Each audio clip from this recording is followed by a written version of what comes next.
Breaking News Kompas TV terkait dengan pengumuman hasil pemilu 2024 masih menemani Anda bersama saya Muhammad Syahreza, Saudara.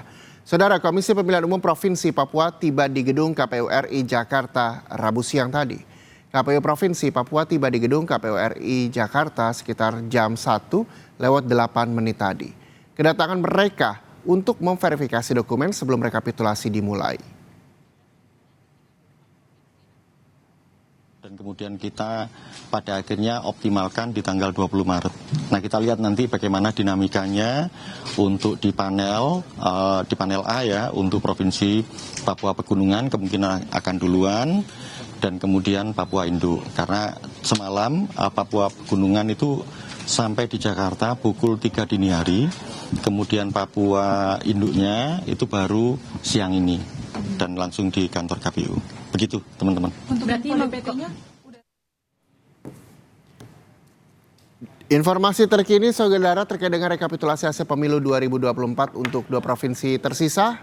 Kita akan sapa jurnalis Kompas TV, ada Valentina Sitorus di gedung KPU RI Jakarta. Valen, seperti apa hasil penghitungan rekapitulasi yang kita tahu bahwa tadi Agus Melas, Komisioner KPU juga menyampaikan untuk suara dari Papua Pegunungan telah tiba di KPU dan Papua Induk atau Papua juga telah tiba jam 1:08 tadi. Seperti apa kelanjutannya? Iya, Reza dan juga saudara, artinya dengan sudah tibanya kedua provinsi yang ditunggu-tunggu sejak pagi tadi, itu berarti KPU sebentar lagi akan melakukan sidang pleno untuk rekapitulasi hasil penghitungan suara di tingkat provinsi untuk kemudian dibawa di tingkat nasional di siang hari ini. Untuk waktu definitifnya tadi dikatakan oleh Komisioner KPU Agus Melas ini hanya ditunggu saja tapi tidak perlu menunggu waktu lama lagi karena proses verifikasi dari berkas yang juga sudah dibawa kedua provinsi ini juga sudah diperiksa dan kemudian secara online-nya pun berkas perhitungan yang dilakukan sebelumnya di KPU tingkat provinsi juga sudah diterima oleh KPU pusat begitu sehingga penjabaran dari jumlah DPT ataupun juga hasil-hasil yang sebelumnya juga dikopi dalam bentuk soft file begitu sudah kemudian akan dipersiapkan dan nanti ditampilkan untuk kemudian bisa dilihat secara langsung melalui website KPU resmi begitu. Dan memang untuk peruntukan ataupun juga untuk proses rekapitulasi suara dari dua provinsi ini memang dilakukan secara berurutan yang nanti akan dilakukan di satu panel begitu dan akan dimulai dari rekapitulasi dari Papua Pegunungan kemudian baru dilanjutkan di Papua Induk. Memang diprediksi oleh KPU, Komisioner KPU maksud kami ini bisa berlangsung secara cepat mengingat dari masing-masing provinsi ini hanya memiliki satu daerah pemilihan. Artinya ini berbeda dengan proses rekapitulasi yang baru saja dini hari tadi pukul 5 waktu Indonesia Barat juga selesai yakni Provinsi Jawa Barat yang memiliki 5 daerah pemilihan yang tentu ini berpengaruh kepada proses penghitungan ataupun proses rekapitulasi suara di tingkat pemilihan legislatif begitu yang memang membutuhkan waktu lebih lama apabila dibandingkan dengan dua provinsi ini yang tadi saya katakan hanya dapat di satu daerah pemilihan saja. Dan kemudian kalau melihat dari proses rekapitulasi suara yang sebelumnya sudah disahkan KPU, Reza dan juga saudara, setidaknya KPU sudah mengesahkan hasil rekapitulasi dari 36 provinsi di mana memang bisa dikatakan dari pasangan calon Prabowo Gibran ini mendominasi di 34 provinsi dan kemudian pasangan calon Anies Baswedan Muhaimin Iskandar ini di 2 provinsi utamanya di Provinsi Aceh dan juga Sumatera Barat. Dan kalau melihat dari atau dari penghitungan suara tingkat nasional dari rekapitulasi yang sudah dilakukan oleh KPU Pusat sejak tanggal 28 Februari hingga hari ini tadi 20 Maret 2024 setidaknya dari 36 provinsi untuk pasangan calon Anies Baswedan dan Muhaimin Iskandar ini sudah mendapatkan total suara suara. Kemudian untuk pasangan calon Prabowo Gibran ini mendapatkan 94.282.777 suara. Kemudian juga untuk pasangan calon Ganjar Mahfud ini mendapatkan jumlah suara sebesar 26.535.894 suara secara nasional untuk sekali lagi di 36 provinsi. Tapi perlu diketahui bahwa KPU juga sudah mengesahkan hasil rekapitulasi suara dari 128 pemilihan di luar negeri, di mana untuk hasilnya ini Anies Muhaimin mendapatkan 125.110 suara, untuk Prabowo Gibran mendapatkan 427.871 suara, dan disusul oleh Ganjar Mahfud yang mendapatkan 118.385 suara.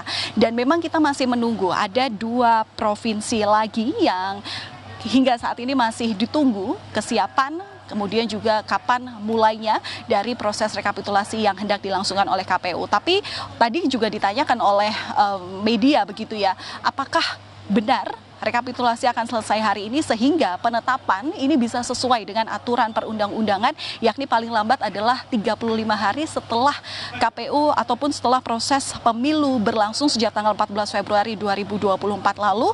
Memang Agus Melas optimistis bahwa proses rekapitulasi akan dilakukan selesai pada hari ini dan kemudian penetapan juga akan dilangsungkan pada hari ini pula.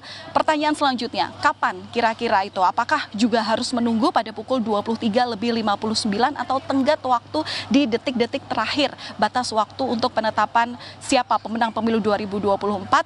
Lagi-lagi tidak bisa diprediksi waktunya kapan, tapi memang karena mengingat hari ini adalah masa di bulan Ramadan, begitu memang harus menghormati pihak-pihak yang memang melakukan ibadah untuk berbuka puasa ataupun juga untuk melakukan ibadah tarawih seperti itu. Dan kalau tadi juga kami sampaikan apakah dimungkinkan untuk penetapan suaranya berkisar antara waktu jam 20.30 waktu Indonesia Barat di rentang waktu itu sampai pukul 21.00 waktu Indonesia Barat, ya diharapkan menunggu saja. Itu jawaban simpelnya. Sementara begitu, Reza. Ya, yang tadi Anda sampaikan adalah perolehan suara untuk pemilihan presiden dan juga calon wakil presiden. Lalu bagaimana dengan pileg?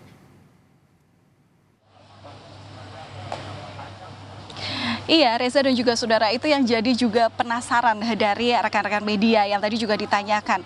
Utamanya adalah bagaimana perolehan partai, yang mana kita tahu ada 18 partai nasional dan juga ada 6 partai lokal yang kemudian juga mengikuti kontestasi pemilu 2024 di Provinsi Aceh utamanya. Tidak dibocorkan sama sekali. Kami juga mengatakan, misalnya pertanyaan kami adalah berapa partai yang bisa dikatakan lolos ambang batas pemilu, begitu artinya lebih dari 4%. Tidak disebutkan juga apakah ada 8 ataupun 9, memang ini juga masih jadi pertanyaan. Tapi kalau misalnya melihat data yang juga ini menjadi catatan kami setelah beberapa hari ini meliput, kemudian juga mengikuti proses rekapitulasi melalui sidang pleno di KPU Pusat, ada sedikitnya 5 partai begitu, Reza dan juga saudara, yang memang memimpin dari hasil pemilu legislatif, di mana untuk perolehan tertinggi dari 18 parpol peserta pemilu 2024 ini sementara dipimpin oleh Partai Demokrasi Indonesia Perjuangan yang mendapatkan suara sekitar 21,9 juta atau 17,96%. Kemudian disusul sementara oleh Partai Golkar dengan angka 18,7 juta suara ataupun di rekapitulasinya ada di angka 15,36%. Kemudian yang nomor 3 ini ada Gerindra yang memimpin dengan perolehan suara 15,6 juta atau setara dengan 12,8%. Kemudian juga disusul oleh PKB dan Nasdem yang masing-masing memiliki 13,1 juta suara atau 10,7% dan juga 12,2 juta suara atau 10%. Yang memang menjadi pertanyaan adalah siapa saja kemudian yang 2024 ini bisa dikatakan lolos. Kalau melihat dari proses yang memang sudah dilakukan penghitungan suara secara tingkat nasional, yang menyulitkan kami adalah tidak adanya tidak adanya sistem Sirekap yang kemudian ditampilkan dalam website KPU RI. Website Sirekap memang dikatakan KPU tidak bisa menjadi acuan utama dalam proses penghitungan yang dilakukan secara nasional, tapi setidaknya hasil yang biasanya terpajang dalam Sirekap ini merupakan istilahnya menjadi quick count-nya KPU pusat begitu. Istilahnya hasil dari Sirekap seharusnya tidak berbeda jauh dengan hasil penghitungan suara manual berjenjang yang sebelumnya dilakukan dari tingkat TPS, kecamatan, kabupaten, kota, provinsi, hingga akhirnya di tingkat nasional di KPU RI di tempat saya melaporkan saat ini. Tapi lagi-lagi yang dikatakan komisioner KPU yakni Agus Melas sekali lagi harap bersabar karena nanti dalam penetapan pemenang pemilu 2024 selain juga KPU akan memutus atau akan mengumumkan siapa yang menjadi pemenang pemilu 2024 dalam pemilihan presiden, ini juga nanti disebutkan akan diumumkan juga di tingkat pemilihan legislatif. Perlu juga diketahui Reza dan juga saudara, apabila nanti rekapitulasi suara sudah selesai dilakukan di 38 provinsi, setidaknya KPU ini akan menerbitkan 3 berita acara untuk rekapitulasi pemilihan presiden, pemilihan legislatif tingkat DPR RI dan juga tingkat DPD RI. Dan kemudian setelah itu KPU akan menerbitkan surat keputusan untuk 38 provinsi tentang hasil perolehan suara tingkat provinsi. Sementara begitu, Reza. Baik, terima kasih Valentina Sitorus melaporkan langsung dari kantor KPU RI Jakarta. Selamat kembali bertugas, Valen. Dan saudara, breaking news Kompas TV masih akan kembali dengan rekan saya Medop Alfred. Jadi Anda tetaplah bersama kami.